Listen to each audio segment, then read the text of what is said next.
Chapter 1, Sloka 8. Bhavan Bhishmascha Karnascha. Bhavan Bhishmascha Karnascha. Bhavan Bhishmascha Karnascha. Kripascha Samitinjayah. Kripascha Samitinjayah. Kripascha Samitinjayah. Bhavan Bhishmascha Karnascha.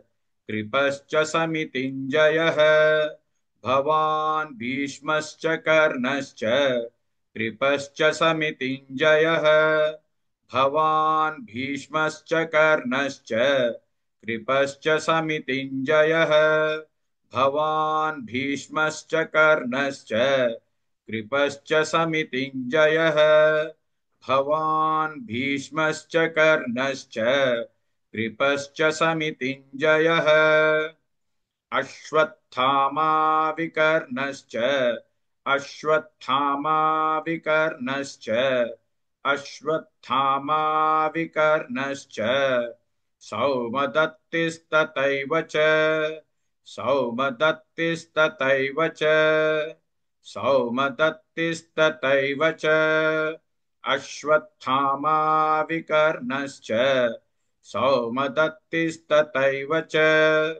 Ashwatthama विकर्णश्च सौमदत्तिस्तथैव च अश्वत्थामा विकर्णश्च सौमदत्तिस्तथैव च अश्वत्थामा विकर्णश्च सौमदत्तिस्तथैव च अश्वत्थामा विकर्णश्च सौमदत्तिस्तथैव च भवान् भीष्मश्च कर्णश्च कृपश्च समितिञ्जयः अश्वत्थामा विकर्णश्च सौमदत्तिस्तथैव च.